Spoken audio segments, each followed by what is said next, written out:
اب رہا باقی آپ نے جو سوالات کیے کہ وجود باری تعالیٰ کو آپ کس عقلی دلیل سے ثابت کریں گے جی، تو پہلی بات ہے کہ ثابت کرنے کی ضرورت ہی نہیں ہے.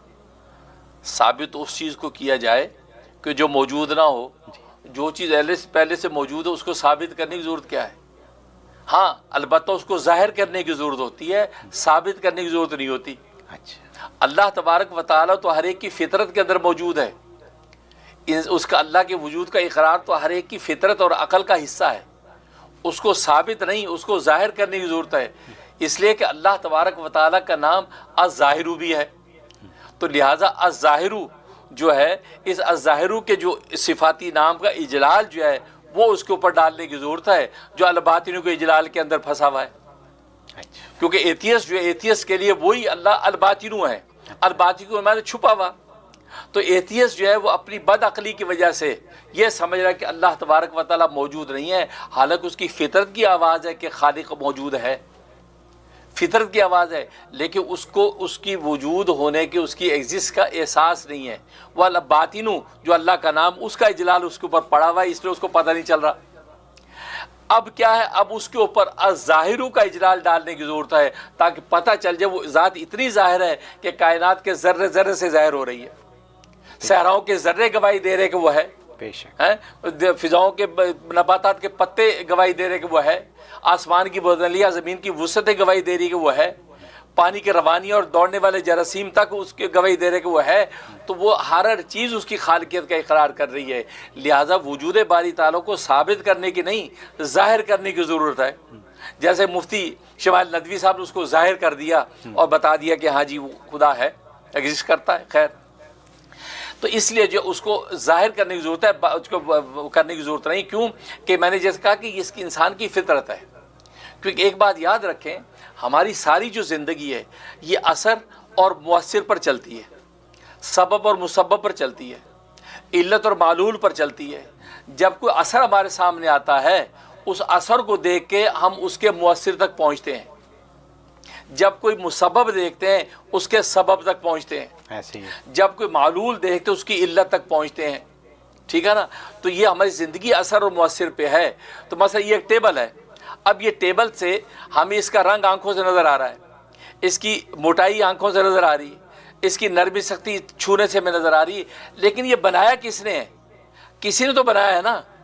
اس کا بنانے والا تو کوئی ہے. یہ ہماری عقل و فطرت میں موجود ہے کہ بنانے والا کوئی ہے، پر ہے کون؟ اس کون کے اوپر جب ہمیں سوچنے کی ضرورت ہے وہ کون بنانے والا ہے اس کو. ٹھیک، یہ ساری بحث ہے. تو دیکھو یہ اثر ہے ہمارے سامنے، اس کا مؤثر ہمیں ڈھونڈنا ہے. جیسے دھواں، دیوار کے پیچھے دھواں نظر آئے، ہم دھوئیں دیکھ کے کہتے فوراً کہتے آگ ہے، حالانکہ آگ ہم نے دیکھی نہیں ہے. کمرے میں دھوپ آتی، دھوپ دیکھ کے کہتے سورج نکل آیا، حالانکہ سورج ہم نے دیکھا نہیں ہے. تو دیکھو ہم اثر کو دیکھ کے مؤثر تک پہنچ گئے. تو جب دنیا کے ہر معاملے میں، ہر نظیر میں ہم اثر سے مؤثر تک پہنچ جاتے ہیں.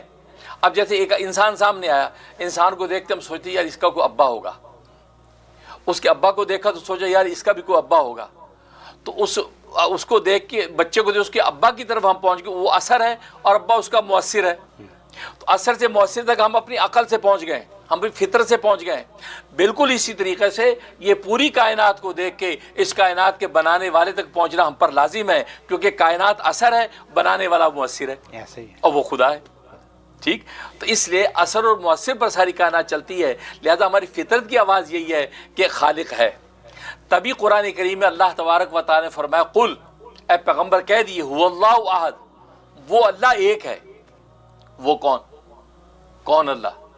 کہاں اللہ؟ ہوا ضمیر ہے، یہ اس میں ضمیر ہے، یہ ناؤن نہیں، پرو ناؤن ہے. تو اس کا ناؤن کہاں ہے؟ اس میں تو ناؤن ہے ہی نہیں. وہ اللہ. اب دیکھو میں آپ کو کوئی وہ کتاب، وہ آدمی آیا تھا، آپ فرق ہے کون آدمی؟ آپ کہ وہ کتاب میں نے پڑھی، آپ کہتے جی کون سی کتاب؟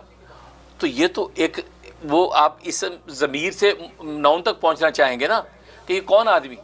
ایسی اللہ نے کہا قل هو اللہ احد، وہ اللہ ایک ہے. پھر کون اللہ؟ یہ وہ اللہ جو آپ کی فطرت کی آواز ہے، جو آپ کی فطرت کی آواز ہے. کیونکہ جیسے میں نے بتایا کہ ہر اثر مؤثر کو مانگتا ہے. ٹھیک ہے نا؟ بالکل اسی طریقے سے ہماری فطرت کے اندر یہ کہ ہمیں بھی بنانے والا کوئی ہے. وہ ہمیں جو بنانے والا وہی اللہ. اس کے بارے میں پیغمبر سے کہا کہ آپ ان کو کہہ دیجئے وہ اللہ جو تمہاری فطرت کی آواز ہے, تمہاری فطرت کے اندر گویا کہ وہ اللہ کا اقرار موجود ہے, وہ اللہ ایک ہے. تم 365 خدا بنا کے بیٹھے ہو بیت اللہ کے اندر, لیکن وہ 365 نہیں, وہ ایک ہے, وہ اللہ احد. اور ایک بھی نہیں, احد کا مطلب یکتا, اکیلا, اکیلا ہے, ایک یکتا ہے, اس کے اندر کسی قسم کی تجزی اجزاء نہیں ہو سکتے, وہ ایک ہے تنہا. تو دیکھو یہ ہوا کیا کہ اللہ نے وہ فطرت کی آواز کا اشارہ کیا ہے کہ وہ اللہ ایک ہے. تو معلوم یہ ہوا کہ یہ اللہ تبارک و تعالیٰ کے وجود کا جو اقرار ہے یہ تو انسان کی فطرت کی آواز ہے. جو آدمی اس وجود باری تعالیٰ کو نہیں مانتا, انکار کرتا ہے, وہ تو گویا کہ انسانی مرتبے سے بھی بدتر ہے. کیونکہ اگر یہ مسئلہ آسمانی ہوتا تو اللہ تبارک و تعالیٰ آسمانی کتابوں میں اس کو ذکر فرماتے. اللہ نے کسی جگہ پہ اس وجود باری تعالیٰ کے مسئلے کے انکار پر کوئی دلائل نہیں دیا کہ یہ انکار کر رہا ہے اس کو یہ جواب دو, یہ جواب دو. اللہ نے ہر جگہ توحید بیان کی ہے. ایسے ہی ہے, وہ ہے جو تمہاری فطرت میں آواز ہے, وہ یہ ہے ایک, وہ 360 نہیں ہے. وہ کون ایک ہے؟ وہ سورج نہیں ہے, وہ درخت نہیں ہے, وہ آگ نہیں ہے, وہ پانی کی روانیاں نہیں ہیں, ٹھیک ہے نا, وہ بت نہیں ہے. وہ کون ہے؟ وہ اللہ, وہ اللہ, وہ اللہ ایک ہے. تو وہ اللہ ہے. تو گویا کہ اللہ تبارک و تعالیٰ نے تو گویا کہ یہ فطرت کی آواز کی اشارہ کیا ہوا سے, کیوں؟ اس لیے کہ ساری کی ساری کائنات اسی کی گواہی دے رہی ہے کہ وہ اللہ ایک ہے. تو لہذا جو لوگ میں یہ سمجھتا ہوں کہ جو لوگ اس کا انکار کرتے ہیں وجود باری تعالیٰ کا, وہ انسانیت کے مرتبے سے بھی بدتر ہے, حیوانی مرتبے سے بھی نیچے. اولئک کالانعام بل هم اضل, بلکہ وہ چوپاؤں کی طرح, چوپاؤں سے بھی بدتر ہے. کیونکہ چوپائے بھی, ان کے بارے میں بھی اللہ نے قرآن میں کہا, پوری کائنات کے بارے میں قد علم صلاتہ و تسبیحہ, پوری کائنات نے, تو تمام مخلوقات نے اپنی نماز سیکھ لی, اپنی تسبیح سیکھ لی ہے. اس اللہ کی تسبیح کرتی ہے, اس اللہ کی نماز پڑھتی ہے ہر مخلوق. یعنی صحراؤں کے ذرے بھی, درختوں کے پتے بھی, دریاؤں کے پانی کے قطرے بھی, وہ سب اللہ تبارک و تعالیٰ کی تسبیح و نماز پڑھتی ہیں, وہ کہ وہ وجود باری کو مان رہی ہیں.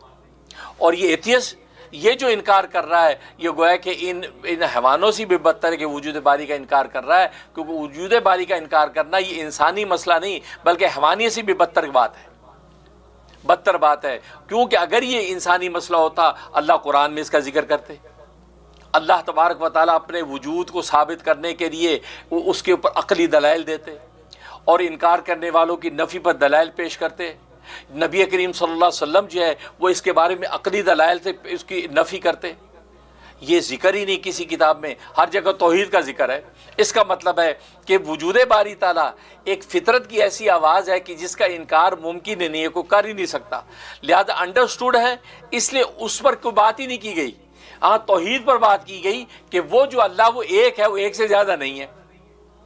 ٹھیک ہے, اس لیے حضرت حکیم الامت تھانوی رحمۃ اللہ علیہ فرماتے ہیں کہ اس لیے قرآن اور حدیث کے اندر اس وجود باری تعالیٰ کے اوپر کوئی عقلی دلائل پیش نہیں کیے گئے. کیوں؟ اس لیے خود عقل اور فطرت کے اندر ہی موجود ہے یہ بات کہ انسان اپنی کسی کی خالقیت کا اقرار کرے کہ وہ فلاں میرا خالق ہے. ٹھیک ہے, لہٰذا جو ہے تو معلوم یہ ہوا کہ جیسے دنیا کے اندر اثر و مؤثر, یا آج کی زبان میں کاز ایفیکٹ, اب ایفیکٹ کو دیکھ کے آپ فوراً کاز کو پہنچتے ہیں. یعنی ایک ڈاکٹر کے پاس گیا, بخار ہوا, مریض کو چیک کرتا, یہ بخار ایک ایفیکٹ ہے, اس کے کاز کو پہنچتا ہے. او اچھا سردی لگ گئی, او اچھا یہ گرمی کا بخار ہو گیا. تو کوئی بھی کاز ایفیکٹ سامنے آتا ہے تو انسان کاز تک پہنچتا ہے. تو دنیا کاز ایفیکٹ کا جب مجموعہ ہے تو یہ پوری کی پوری کائنات ایک ایفیکٹ آپ کے سامنے جب آیا, سورج کا نکلنا اور غروب ہونا, چاند سورج ستارے, ساری کائنات, یہ ایفیکٹ جب سامنے آیا آپ کو کاز تک پہنچنا چاہیے. جب کاز تک پہنچیں گے وہی خدا ہے, وہی اللہ ہے جس سے کائنات بنائی. لہذا وجود باری تعالیٰ کو یہ ثابت کرنے کی ضرورت نہیں, یہ آلریڈی ثابت ہے, اس کو ظاہر کرنے کی ضرورت ہے. اس لیے کہ ایتھیسٹ جو ہے وہ الباطنوں کا اجلال ایسا آ چکا ہے کہ وہ بالکل اندھا ہو چکا ہے, اس کو نظر نہیں آ رہا کہ خدا ہے. کیونکہ اندھے کو جیسے اپنے پاس بیٹھا نظر کوئی نہیں آتا, ایسے ایتھیسٹ دل کا اندھا ہوتا ہے یا سر کی آنکھوں کا اندھا ہوتا ہے, لہذا اس کو نظر نہیں آتا. لہذا اس کے اوپر ظاہر جو اللہ کا نام ہے اس کے اجلال ڈالنے کی ضرورت ہے, جس کے اس کے اندر جو فطرت کی آواز ہے وہ جاگ جائے اور وہ مان جائے کہ واقعی خدا ہے. سبحان اللہ. اور یہ کچھ ہے جاوید اختر کے ساتھ ہم کر رہے ہیں کہ جاوید اختر صاحب ابھی سوچ لیں کہ فطرت کی میری آواز ہے کہ اللہ ہے اور اس کو ہمیں ماننا ہے.